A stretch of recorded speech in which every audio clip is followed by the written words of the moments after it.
Welcome to the 3 Championship Drive podcast, hosted by me, Lance Caporossi, and we're in for a good one. Typically like to record these on Thursday night. Had a little bit of stuff going on, ended up going up a little bit more northern Michigan. Always a good time visiting the mother-in-law. My daughter, my oldest, was at her house after she got done doing wakeboarding camp, which was cool. I'm insanely jealous of the things my kids get to do. I'm glad that I can provide for them. But anyways, I just want to complain real quick before we get into talking about the Pistons. There was this restaurant we went to. I'm a foodie. I love going to different restaurants. I enjoy it. I love when me and my wife get to go do date night. I love when we get to take the kids to new places. I love food. I love trying new food. So we go to this restaurant, and there's this antique store that's near it, and they do like a wonderful breakfast. Like if you're in Rockford, Michigan, there is this random antique store that just, if you love chicken and waffles, they arguably do one of the best chicken and waffles you could possibly find. It's amazing. So they're right next to this restaurant we went to, and we're looking. I'm like, oh, there's no place to park. Now there is a parking lot available. We'll get to that in a second. But there's no parking. There's like maybe 15, 20 spots at this restaurant. It's a huge place, and it's very popular. So I see the parking lot. I'm like, man, maybe it's not as big, and maybe they're packed.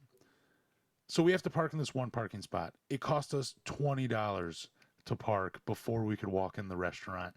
And it annoyed me. This could have been the best food ever, but paying for parking before I have to enter your restaurant, that pisses me off. And I don't care how good your food is, it's already putting a bad taste in my mouth.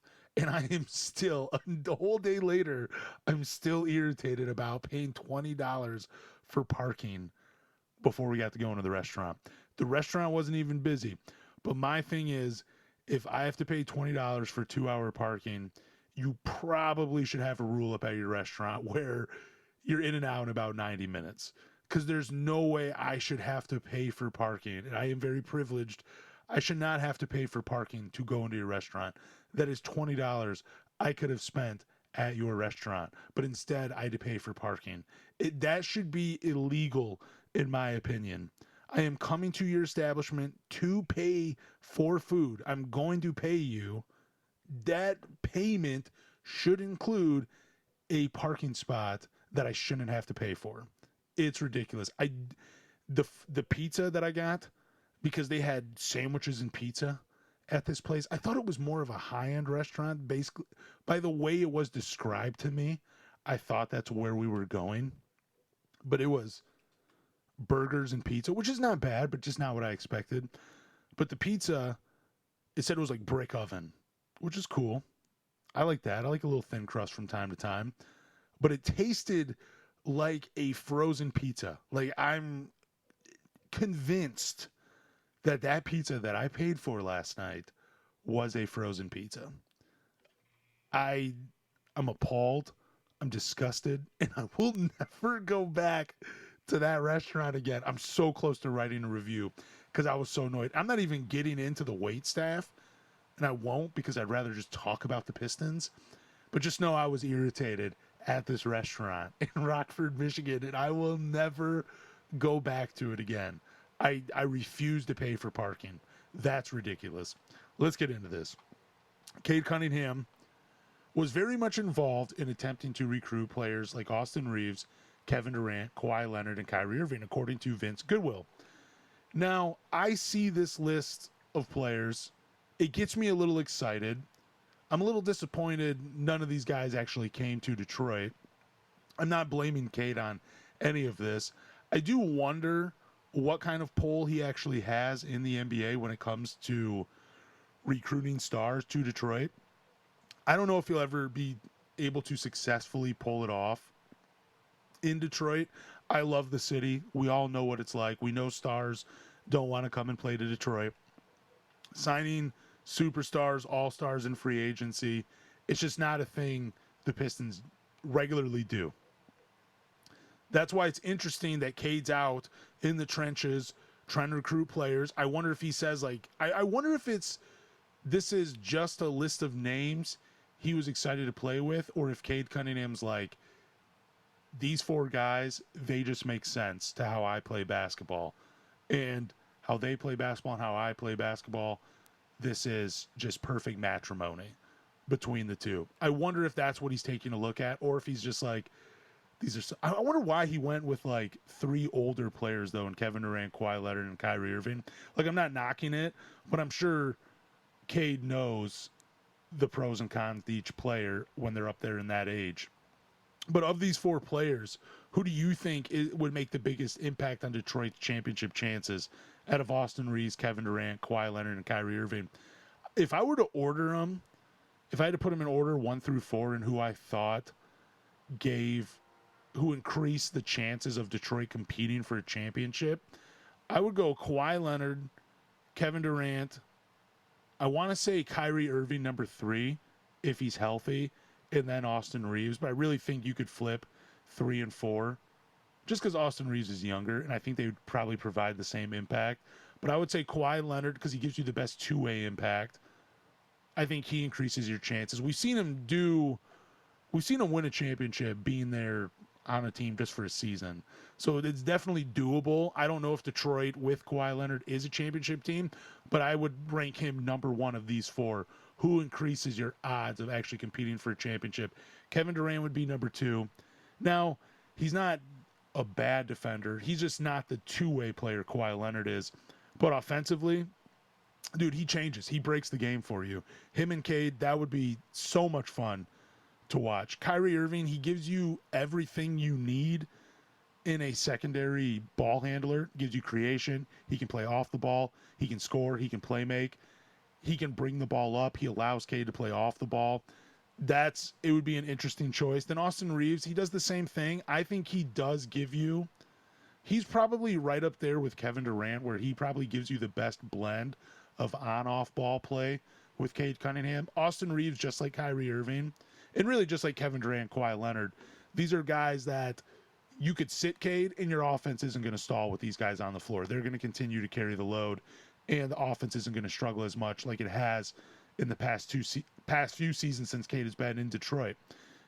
You get offense that works without him. I love all of these names. It would have been cool to see one of them.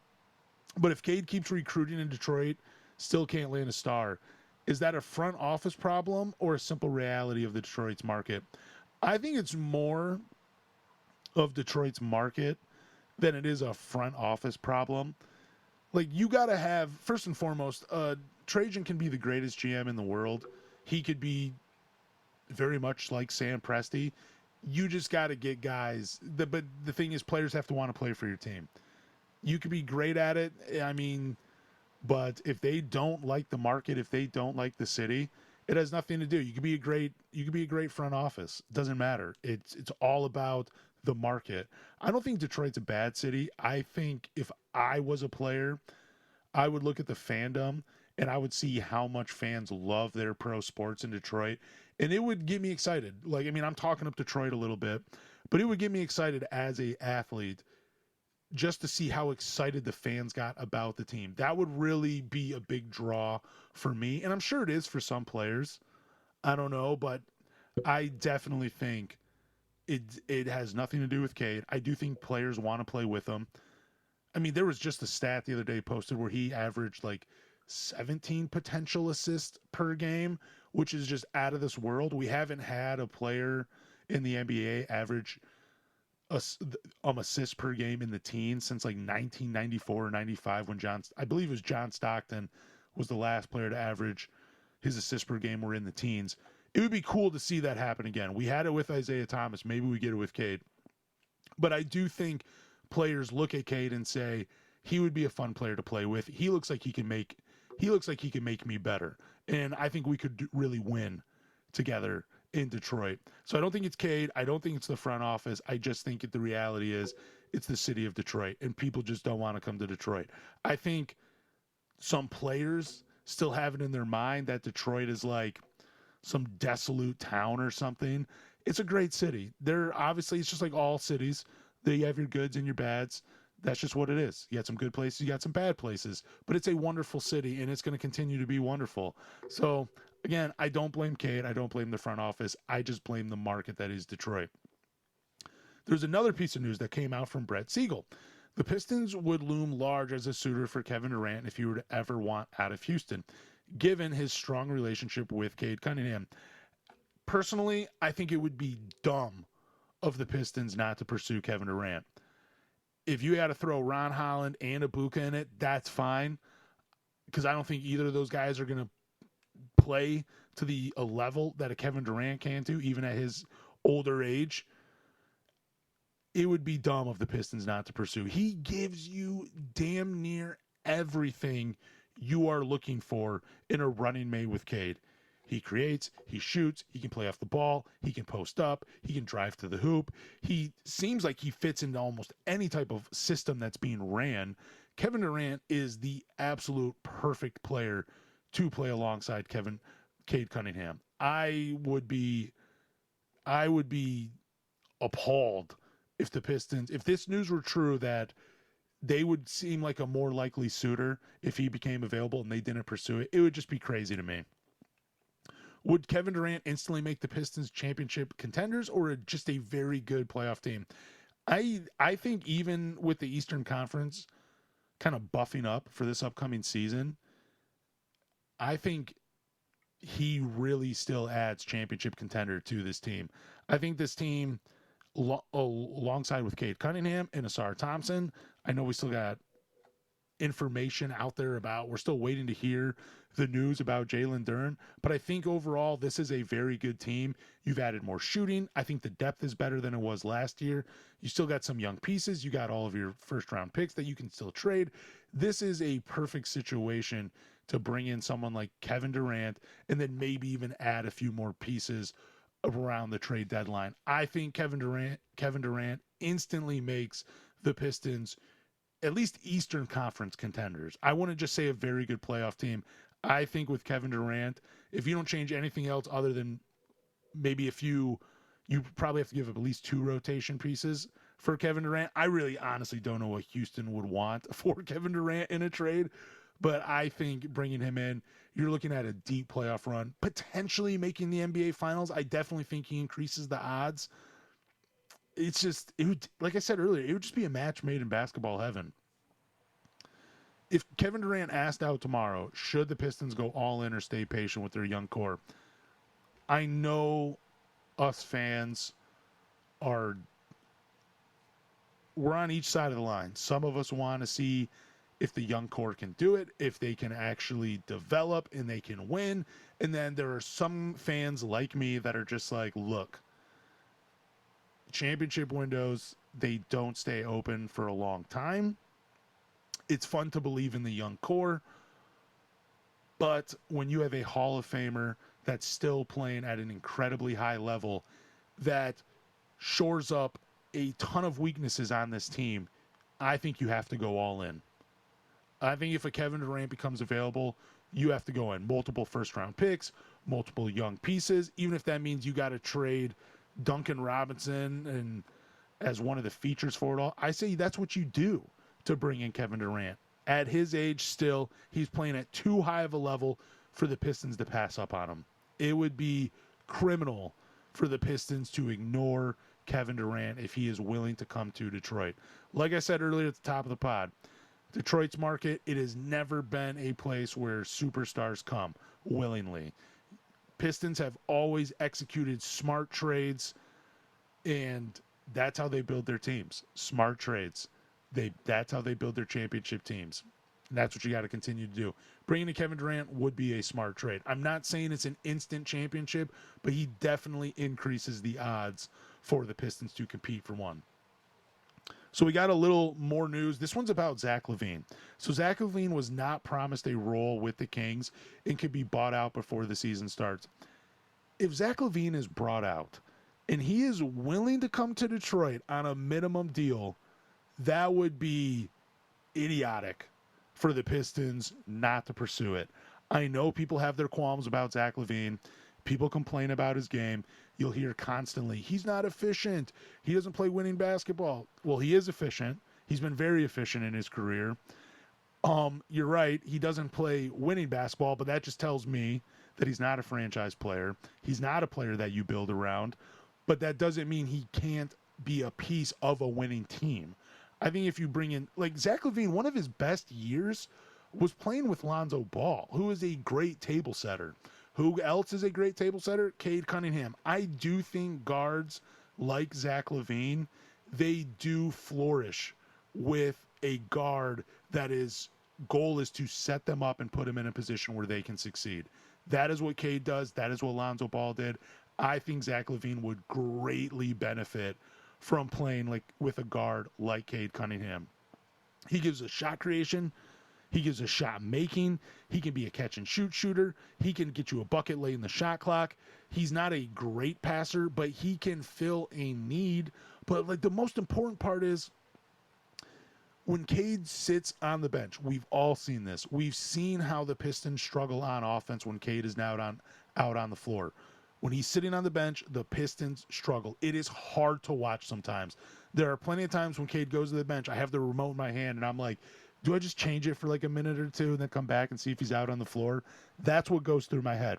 With a player like Zach LaVine, if for some reason the Kevin Durant news, it falls through, if you can get a Zach LaVine on a minimum, he still makes the offense watchable. He still makes it efficient. He still makes it run when Cade is sitting. That is what you get with Zach LaVine. I hope he gets bought out by Sacramento, and I hope the Pistons do sign him to a minimum deal. I don't want to hear about how he can't help us. Just look at the things that he does well and tell me how that doesn't help Cade and company in Detroit. You can't tell me that a guy that's averaged 25 in his career, not saying he's averaged 25 for his career, but he's a 20 points per game scorer. He's been one of the league leaders. This guy knows how to fill it up. He's just never been in a position where someone has built a good team. And I'm not even asking to build the team around him. I think that would be crazy. But like I said earlier, I do believe Zach LaVine can be a piece to a winning basketball team. I don't think he can be the main piece, but I think he can be a piece to a winning basketball team. Do I think it happens? What are the odds are? I'd probably say below like 20%. You know, like if we're looking at 100, I think I could see him signing to a handful of other teams other than Detroit. Since I've watched Zach LaVine and I've seen the numbers and I've seen how he was playing with Alonzo Ball, I just think it makes sense with a Cade Cunningham. I think it would be fun for the Pistons to bring a player like Zach LaVine in and just to see if it works. It's a minimum deal. I still think the Pistons are going to make the playoffs anyways. Why not try to add a little bit more offensive firepower? So I was talking with a friend, and we were talking about Jalen Duren, and this is a conversation that got a little heated. Okay, like I typically don't like to have conversations get heated, especially when it comes about basketball. Like I just want to talk about the game because I think it's fun. I'm not looking to get angry and have you clench your fist and maybe swing on me over a basketball take. So he brings up Jalen Duren because of all the news about the contract and how he won't sign for anything less than the max. He says they should just revisit the sign and trade with the Sacramento Kings and bring in Sabonis. I said, okay, that's fine. But my question to you is, if you bring in Sabonis, are you expecting him to still be that creator, that playmaker like he was in Sacramento here in Detroit? Do you think the offense runs through him? Is it a 50-50 share? Like, what are we talking about? Do you think he fits with what the Pistons are trying to do offensively? Or do you think the offense would need to be changed? Because I think if you bring in a Domantas Sabonis, who is a very good player, like 20-10, can get you 5 assists per game, not much defensively, shoots a decent percentage, doesn't take enough threes, but like I still love his game. I think even if he scaled back the playmaking responsibilities and was just primarily playing pick and roll with Cade, he would still be really effective. I still think the playmaking and the creation would still be there. But don't argue with me and say, no, you wouldn't need to change the offense. Go watch I told him this. I'm telling other people. Go watch the Sacramento Kings offense at their peak with De'Aaron Fox. And tell me if you see if you see any similarities to how the Pistons play and how the Kings played a motion offense, a lot of cutting, a lot of slashing, timely passes, a lot of DHOs, a lot of Sabonis assists came off of dribble handoffs. I'm not saying he's very elite at it. Like, we've seen Pistons bigs struggle with doing the with doing the dribble handoffs. It takes some skill. It takes some knowledge. It takes some IQ. I get it. But that was kind of an eye-opener for me, where I'm like, yeah, I get it. You are racking up assists, but like, that's not how the Pistons play basketball. I'm not saying they can't change or add a wrinkle or something to it. Maybe with Isaiah Joe, Duncan Robinson, Kevin Huerter being resigned, Javonte Green, John Collins now, maybe they do run some more DHOs. Maybe they do because they got more shooters. I have no idea. But like, I hate, and I told him this, I don't like it when people just look at stats and you rub it in my face. I understand he averaged like 20, 12, and 8 in Sacramento at the peak of their offense. I get it, though. I get it. It's just that system in which he was doing it was not how the Pistons play. I do feel like if you bring Sabonis in and you're expecting him to be this playmaking center, you are going to have to change the offense. You are going to have to take the ball out of Cade's hands. And I don't think Sabonis is a better basketball player than Cade. I don't want to take the ball out of Cade's hands and put it in Sabonis' hands. Now, some people can say, well, he can be the second unit creator and he can be a secondary creator. Fine, cool. That's awesome. Show me when he's done that. And then we can talk about it. I'm not saying Sabonis is a bad player. I love his game. I do think it could work if he's more of a pick and roll big, where he still does get to flash the playmaking a little bit. It's just not the focus of his game. It's the focus of your game is you're going to set screens, you're going to roll the hoop, and either you're going to catch and finish, or you're going to catch and pass, or Cade is going to do something towards the rim, or he's going to drive and kick. That's what that's just all I was getting at. And this conversation erupted. He's like, I just think you're someone that likes to argue. Dude, you've known me for years. You know I am definitely not someone that just likes to argue. But you asked me a question. And he was like, so you just think Sabonis is just suddenly going to be a bad passer and a bad playmaker in Detroit? Bro, no, I didn't say anything like that. I just think the offense would have to be changed to maximize his playmaking ability like he was in Sacramento. That's all I'm saying. I think if you realistically want Sabonis, you're either changing your offense or you're asking him to have less responsibilities when he's out on the floor. Maybe I'm simplifying it too much. Maybe someone that understands basketball even better than me can sit here and tell me how it would work. Again, I'm not saying it wouldn't work. I just think Sabonis, if you're expecting him to be 20, 12, and 8 in Detroit, if this sign and trade actually did happen, I think that would be very foolish to think. I don't think you would get that version of Sabonis. I think you'd probably get someone that's like 17 and 10 and 4, which isn't bad. It's just not the Sabonis I think people are envisioning what we saw in Sacramento during their peak offensive days. Thank you for listening to the 3 Championship Drive podcast hosted by me, Lance Caporossi. Do me a favor, subscribe, follow, rate, review, but more importantly, tell a Pistons fan.